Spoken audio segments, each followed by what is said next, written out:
Okay, start किया जाए। कैसे आप लोग?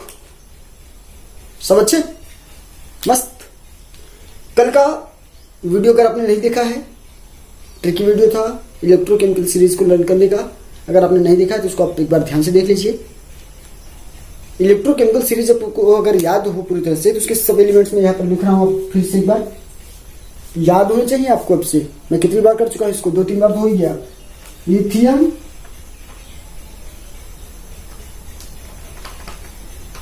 Potassium, calcium, sodium, next magnesium,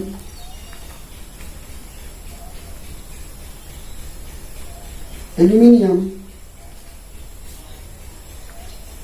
zinc,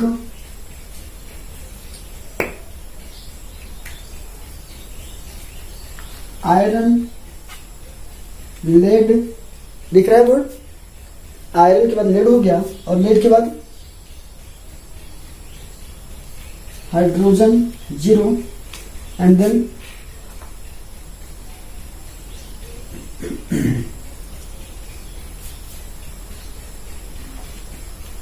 copper, silver. यहां से मैं चेंज कर रहा हूं, सिल्वर के बाद गोल्ड होता है, यहां से मैं चेंज कर रहा हूं। ठीक, तो आपको याद है इसके बाद क्या होगा? OH निगेटिव, ध्यान से समझिएगा। फिर नाइट्रेट आयन, फिर क्या होगा? Sulphate ion, bromine ion,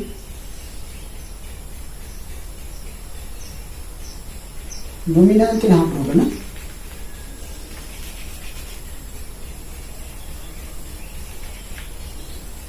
bromine ion, और यहां पर क्या था? हाइड्रोक्साइड आयन, और इसका क्या होगा? ठीक है, बस इतना काफी है ना। क्या क्या मैंने बात की? Lithium, potassium, calcium, sodium, magnesium, aluminium, zinc, iron, lead, hydrogen, copper, silver, and then hydroxide ion, bromine ion, nitrate ion, sulphate ion. ये क्लोरीन भी होता है, ब्रोमीन के बाद ही क्या होता है? क्लोरीन होता है ना, क्लोरीन आयन। तो ये सारे एलिमेंट्स हो गए हमारे इलेक्ट्रोकेमिकल सीरीज के। इलेक्ट्रोकेमिकल सीरीज की सबसे जो खास बात है, मैं बार बार इसलिए चर्चा कर रहा हूं क्योंकि इलेक्ट्रोलाइसिस जब आप पढ़ेंगे आप, तो इलेक्ट्रोलाइसिस में इसका काफी ज्यादा यूज है। वहां पर आपको ये लर्न होना ही चाहिए। एसआरपी की वैल्यू यहाँ पर दी हुई है। लिथियम सबसे निगेटिव वैल्यू से स्टार्ट होती है वैल्यू, और यहाँ पर फ्लोरीन सबसे लास्ट में रहेगा ना यार, सॉरी फ्लोरीन सबसे लास्ट में रहेगा। फ्लोरीन पे क्या होगा? पॉजिटिव वैल्यू होगी। ये बात क्लियर है बिल्कुल? लिथियम माइनस वैल्यू से स्टार्ट होगा, फ्लोरीन प्लस वैल्यू पे जाकर के एंड हो जाएगा। ये बात क्लियर है? ये एसआरपी की वैल्यू है। एसआरपी का मतलब ही यही हुआ कि आप जैसे जैसे नीचे की ओर आ रहे हैं, रिडक्शन पोटेंशियल बढ़ रहा है और ऑक्सीडेशन पोटेंशियल घट रहा है। रिडक्शन पोटेंशियल बढ़ने का मतलब ये हुआ कि ये जितने भी नीचे के होंगे वो रिडक्शन करना चाहेंगे। ऑक्सीडेशन पोटेंशियल बढ़ने का मतलब जितने भी ऊपर के एलिमेंट्स होंगे वो ऑक्सीडेशन करना चाहेंगे। पहली बात क्लियर हो गई। आपको एक चीज यहां से और क्लियर होना चाहिए, एक चीज यहां से और क्लियर होना चाहिए कि एनोड पर होता है ऑक्सीडेशन। भाई इलेक्ट्रोलाइटिक सेल अगर आपको याद है तो इलेक्ट्रोलाइटिक सेल में आपने जाना है कि एनोड होता है पॉजिटिव एंड, और इस पर होता है ऑक्सीडेशन। कैथोड होता है हमारा, कैथोड होता है निगेटिव एंड, और इस पर होता है रिडक्शन। एक्चुअली में ये चाहे इलेक्ट्रोकेमिकल सेल हो चाहे इलेक्ट्रोलाइटिक सेल, दोनों में एक ही कंडीशन के एनोड ऑक्सीडेशन, कैथोड रिडक्शन, ये तो फिक्स ही होता है। तो एनोड पर ऑक्सीडेशन होता है, कैथोड पर रिडक्शन होता है। अगर हमने इलेक्ट्रोलाइसिस की बात की, तो एनोड पर ऑक्सीडेशन होगा। ऑक्सीडेशन उसका होगा जिसका ऑक्सीडेशन पोटेंशियल हाई होगा। सबसे इंपॉर्टेंट बातें मैं बता रहा हूं आपको, जिसका ऑक्सीडेशन पोटेंशियल हाई होगा उसका ऑक्सीडेशन होगा, जिसका रिडक्शन पोटेंशियल हाई होगा वो रिडक्शन करेगा।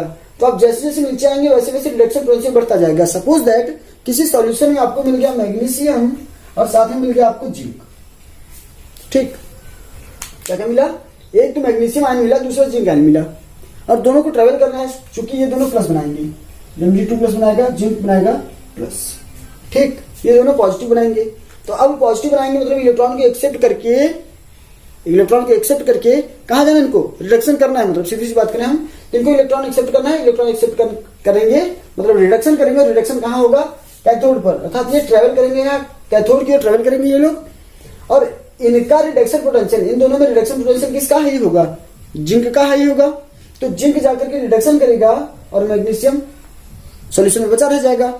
इसी प्रकार से सपोज दैट यहाँ पर ब्रोमीन हो और सल्फेट हो, सल्फाइड आयन हो, सॉरी सल्फेट है यार, I am sorry, bromine ion हो और सल्फेट आयन हो, तो यहां से आपको एक चीज बिल्कुल क्लियर हो जाना चाहिए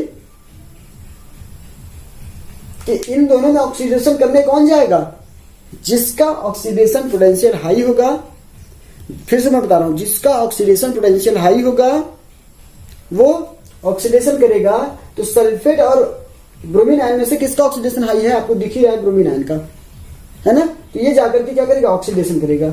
इतनी बातें क्लियर हो गई आपको, एग्जाम्पल पे चले हम लोग, एग्जाम्पल की बातें कर सकते हैं, ये बात बिल्कुल नोट डाउन कर लीजिए आप लोग, ठीक।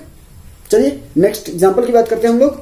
सिंपल से एग्जाम्पल लिया NaCl का, पहला ही एग्जाम्पल हमने किसका ले लिया, NaCl सपोज दैट कि वाटर में डिजोल्व नहीं किया गया है, हीट के थ्रू उसको लिक्विफाई कर दिया गया है ना, तो ये हो गया हमारा इलेक्ट्रोलाइटिक सेल, ठीक। यहां पर लग गया एनोड, यहां पर लग गया कैथोड, ये हो गया हमारा NaCl का सॉल्यूशन, ठीक।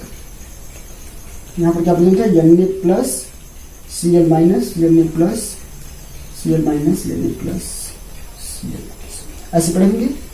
ये आपका पॉजिटिव एंड से कनेक्ट कर दिया आपने, इसको आपने नेगेटिव एंड से कनेक्ट कर दिया, इसको आपने क्या बना दिया, एनोड, इसको आपने बना दिया कैथोड, ठीक। इलेक्ट्रोलाइसिस स्टार्ट होगी, NaCl आपका Na प्लस में और Cl माइनस में डिसोसिएट कर जाएगा। Na प्लस में करेगा तो ये प्लस वाला माइनस की ओर ट्रेवल करेगा, मतलब कैथोड पर जब जाएगा Na प्लस, तो Na प्लस क्या करेगा, वहां से इलेक्ट्रॉन को एक्सेप्ट करेगा और बना लेगा Na, हम लिख सकते हैं कैथोड रिएक्शन, कैथोड रिएक्शन में क्या हुआ, Na प्लस ने इलेक्ट्रॉन को एक्सेप्ट किया और Na में चेंज हो गया। ये एनोड रिएक्शन पे जाइए आप, एनोड रिएक्शन पे जाइए आप, तो वहां पर क्लोरीन माइनस है, क्लोरीन माइनस इलेक्ट्रॉन को रिलीज करेगा और Cl2 गैस बनाएगा। अब बैलेंस करना चाहते हैं तो इसको हाफ Cl2 कर दीजिए, या फिर इसको 2 से मल्टीप्लाई कर दीजिए, इसको भी 2 से मल्टीप्लाई कर दीजिए। क्योंकि अगर ऑक्सीडेशन में 2 इलेक्ट्रॉन्स हैं तो रिडक्शन में भी 2 इलेक्ट्रॉन्स होंगे, इसलिए यहाँ पर भी आप 2 से कर देंगे, ठीक। तो ये बिल्कुल सिंपल सा हुआ। जब हमने बात की कि एक्वस सॉल्यूशन नहीं है, तब अगर सॉल्यूशन एक्वस नहीं है तब तो इलेक्ट्रोलाइसिस बहुत ही सिंपल है, वहां पर 2 ही चार्ज होंगे, बड़े आराम से इसका इलेक्ट्रोलाइसिस आप कर सकते हैं। या एक्वस NaCl की इलेक्ट्रोलाइसिस की बात कर ली जाए, ठीक, एक्वस इलेक्ट्रोलाइसिस की बात की जाएगी अगर, तो फिर से वही सेल हम लोग क्रिएट करेंगे। ये हो गया हमारा सेल, ठीक, ये हो गया हमारा एनोड और ये बन गया हमारा कैथोड, ठीक। कैथोड और एनोड बन गया यहाँ पर। इसके बाद हमने यहाँ पर क्या ऐड कर दिया,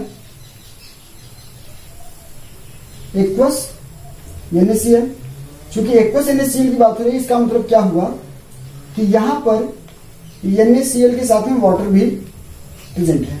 इसके पहले जब हमने पहले एग्जांपल की बात की थी तो वहां पर NaCl को लिक्विफाई किया गया था हीट के थ्रू, वाटर प्रेजेंट नहीं था। अब हमने बात कर ली NaCl वाटर के साथ प्रेजेंट है, तो NaCl जब डिसोसिएट करेगा तो यहां पर बनेगा Na plus plus Cl minus, और इसकी तुलना हम लोग करेंगे, जैसे आप सपोज दैट Na प्लस बनेगा और Cl माइनस बनेगा, ठीक। अब यहां से Na प्लस बना है और Cl माइनस, ठीक। Na प्लस Cl माइनस में से आपको एक चीज तो क्लियर हो गया,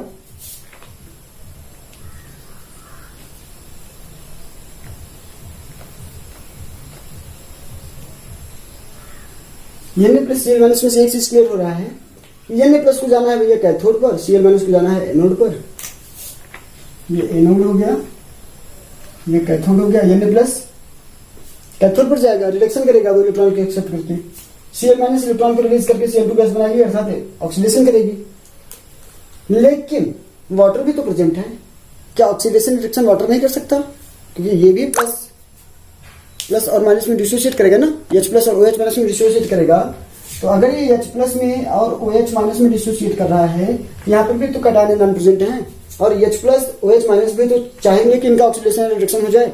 अब यहाँ पर अगर इनका ऑक्सीडेशन रिडक्शन होना है, अगर इनका ऑक्सीडेशन और रिडक्शन होना है, तो अब क्या करना पड़ेगा इनको, यहाँ से समझिए कि 4 प्रकार के आयंस प्रेजेंट हो गए। H प्लस यहाँ पर लिख देता हूँ मैं, H प्लस और OH माइनस भी प्रेजेंट है। तो अब यहाँ पर इन दोनों का कंपेरिजन किया जाएगा, इन दोनों के वैल्यूज की कंपेरिजन की जाएगी।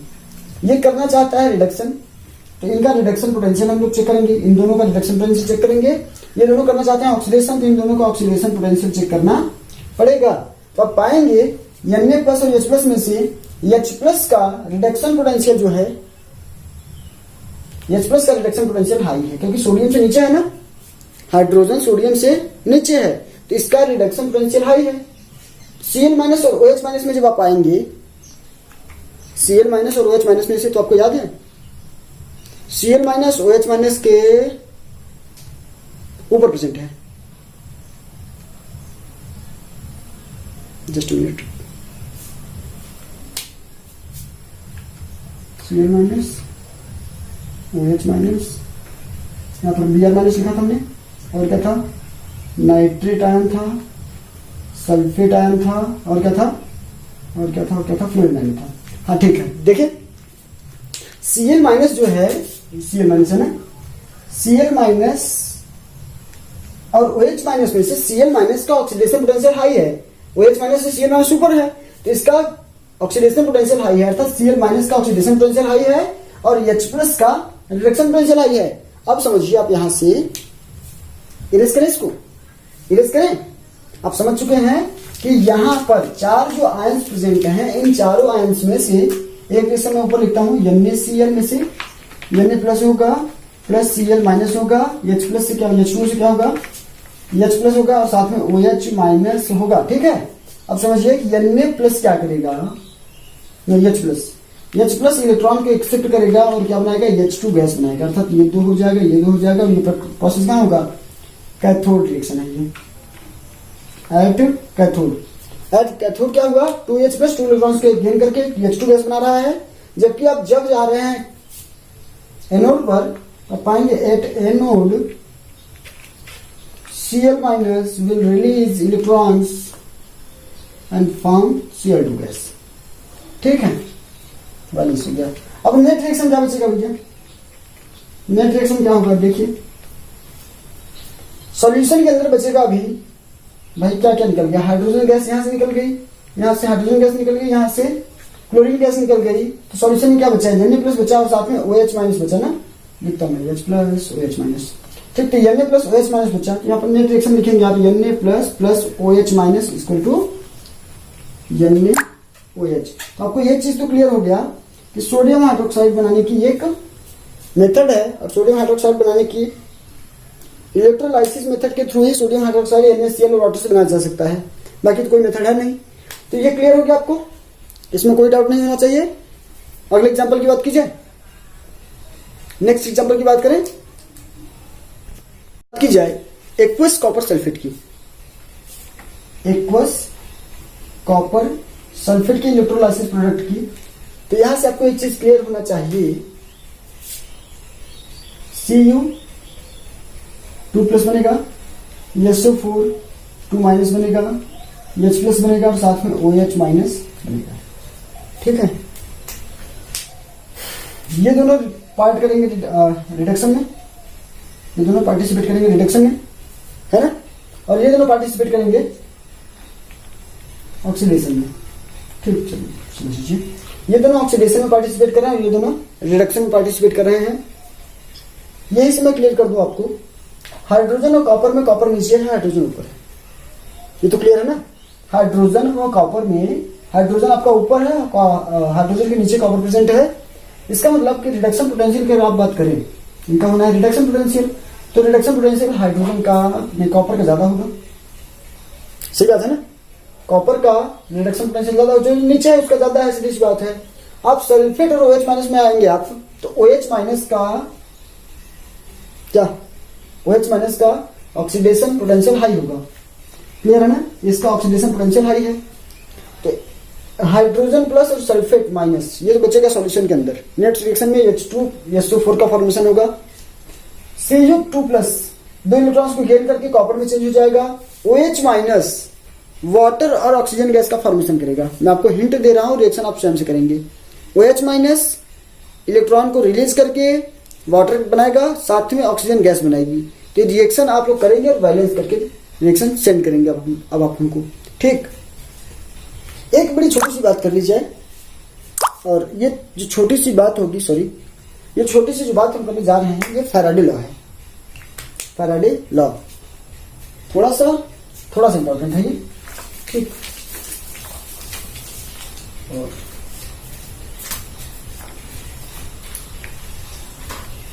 ये एक सेल हुआ, इलेक्ट्रोलाइटिक सेल। इस इलेक्ट्रोलाइटिक सेल में यहाँ पर इलेक्ट्रोलाइट आपने फिल किया हुआ है ना। और सपोज दैट यहाँ पर आपने दोनों, यहाँ पर सपोज आपने क्या किया है, कॉपर सल्फेट को फिल किया है। ठीक, कॉपर सल्फेट का इलेक्ट्रोलाइट आपने बनाया है। तो चूंकि कॉपर क्या करेगा, Cu2 प्लस में चेंज हुआ, तो ये 2 इलेक्ट्रॉन को एक्सेप्ट करके कॉपर में चेंज होगा, और नहीं होगा। सल्फेट भी वही करेगा। इससे सल्फेट क्या हो जाएगा, SO4 2 माइनस है, 2 इलेक्ट्रॉन्स को रिलीज करके SO2 और O2 गैस बनाएगी। ये तो करेगी, बैलेंस तो कर ही लेंगे आप लोग। ठीक, SO2 और O2 गैस बनाएगी। अब आप समझिए कि ये कहाँ जा रहा है, ये तो जा रहा है रिडक्शन मतलब कैथोड पर। क्वेश्चन मतलब इसको समझाने का मतलब ये है हमारा कि ये कैथोड पर कॉपर कितना निक्षेपित होगा, कितने, इसका कितना अमाउंट इस पर जाकर के कलेक्ट होगा। वो जितना अमाउंट कलेक्ट होगा वह इलेक्ट्रिक, अर्थात हम कह सकते हैं कि जितना चार्ज को हम प्रोवाइड करेंगे, किसी भी इलेक्ट्रोलाइट में जितना चार्ज प्रोवाइड किया जाएगा, वो चार्ज जो है डायरेक्टली प्रोपोर्शनल होगा the amount of substance which is deposit on the cathode और एनोड। समझ गए मैंने क्या बताया, the amount of heat which is provided to the electrolyte in electrolytic cell, it is directly proportional to the amount of substance which is deposit on the cathode or anode। Anode पर भी तो हो सकता है, anode पर sulphate ion होगा और क्या। तो यहां पर कैथोड पर कितनी मात्रा डिपोजिट होगी या फिर एनोड पर कितनी मात्रा निक्षेपित होगी, ये डायरेक्टली प्रोपोर्शनल किसके होगा, चार्ज के। मतलब W proportional to Q। W means amount जो हो गया, वेट हो गया ना, अमाउंट, और Q मतलब चार्ज हो गया। और Q बराबर आप जानते हो I इंटू टी, पता है ना आपको ये। तो I means current and time. ठीक, Q equal to I into t. अब आगे समझिए, W इक्वल टू क्या हो जाएगा, सॉरी W इक्वल टू हो जाएगा Z into I into T. ये फॉर्मूला होता है। ये हो गया first law, Faraday's first law. समझ गए, फैराडे का प्रथम नियम यही था कि जितना अमाउंट ऑफ आप इलेक्ट्रोलाइट में हीट का प्रोवाइड करेंगे कैथोड या एनोड पर पदार्थ की, उतने ही अमाउंट जो है वो डिपोजिट होगा। ठीक, तो ये W प्रोपोर्शनल टू Q लिखा आपने। W इक्वल टू यहाँ पर ये कांस्टेंट आ गया, W equal to Z, Q equal to आपको I इंटू टी। Z की वैल्यू जब आप पुटअप करेंगे तो Z की वैल्यू पुटअप कैसे करेंगे आप, weight upon Faraday. Weight upon क्या हो जाएगा, फैराडे हो जाएगा ना। तो Z इसको तो आप लिख सकते हैं weight upon Faraday, W by, ठीक, W बाई। वेट मतलब अमाउंट ऑफ सब्सटेंस। जैसे आप कॉपर सल्फेट की बात कर रहे हैं तो कॉपर सल्फेट का कितना होगा, 63 होगा। फैराडे कितना हो जाएगा, चूंकि ये 2 फैराडे हो गया वैल्यू, तो यहाँ पर 2F हो जाएगा, 63 बाई 2F। समझ रहे हैं नहीं समझ रहे हैं। जैसे मैं बात करूं कि किसी रिएक्शन में 5 एम्पियर की धारा, मान लीजिए 10 एम्पियर की धारा को 20 मिनट तक प्रोवाइड किया गया। ठीक, 20 एम्पियर की धारा मतलब ये I हो गया, ये T हो गया। 10 एम्पियर की धारा को 20 मिनट तक प्रोवाइड किया गया, तो कॉपर की कितनी मात्रा या विच amount of copper will deposit on cathode. तो आपको पता चल गया कि कॉपर डिपोजिट होने जा रहा है, अर्थात कॉपर का जो वेट है वो 63 है, वो 2 इलेक्ट्रॉन्स को गेन करेगा, अर्थात वहां पर फैराडे की वैल्यू हो जाएगी 2F। तो 63 बाई 2F इंटू I की वैल्यू कितनी हो जाएगी, 10 एम्पियर, इंटू टाइम को आप चाहे सेकंड में चेंज करें चाहे मत करिए, 20 कर दीजिए डायरेक्टली। अब इसको सॉल्व कर लिया आपने, एफ की वैल्यू कितनी होती है 1 फैराडे कितना होता है बताइए आप। 1 Faraday means the amount of heat present in 1 mole of electrons, यही ना है 1 Faraday, the amount of charge present in the 1 mole of electron. एक इलेक्ट्रॉन पर जो चार्ज होता है 1.6 इंटू 10⁻19 होता है, और 1 मोल में ये चार्ज कितना हो जाएगा, 1 मोल में पार्टिकल्स कितने होते हैं 6.022 इंटू 10⁻23। तो जब कैलकुलेशन टोटली करेंगे आप 23 होता है ना, माइनस में 23 होता है, 23 होता है सॉरी, तो ये हो जाएगा 96487 होता है क्या सर, 96487 जो नियरली इक्वल किसके होता है 96500 के मान लिया जाता है, 96,500। 96500 ये आपके फैराडे की वैल्यू होती है। शॉर्टली मैंने ये फैराडे का प्रथम नियम बता दिया है। सेकंड वीडियो लेक्चर जो आ रहा है उसमें 1-2 बैटरियों की हम लोग चर्चा करेंगे। एक चीज और बता दीजिएगा हमको कि बैटरी हमको पढ़नी है कि नहीं पढ़नी है। ठीक, बैटरी पढ़नी है तो हम लोग चर्चा करते हैं, अदरवाइज फैराडे के लॉ को पढ़ते हैं और उसके कुछ एग्जांपल्स को और करते हैं अच्छे से। ठीक, फैराडे का प्रथम नियम आपको समझ में आया तो प्लीज आप लोग बता दीजिएगा, समझ में आया तो ठीक, नहीं तो जब हम लोग द्वितीय की चर्चा करेंगे, second law of the Faraday जब चर्चा करेंगे उसमें फैराडे के प्रथम नियम को द्वितीय नियम को करते हुए एग्जांपल्स की चर्चा करके इस चैप्टर को एंड करेंगे और फिर हम चले जाएंगे केमिकल काइनेटिक्स पे, क्योंकि अब सिलेबस को भी हमको ध्यान देना है ना। ठीक, कोशिश ये रहेगी वीडियो लेक्चर आपके लिए पर डे आए। चलिए, वीडियो कैसा लगा आपको कमेंट जरूर करेंगे, और वीडियो को आप लोग अब तो हो ही गया लास्ट। चलिए, थैंक यू।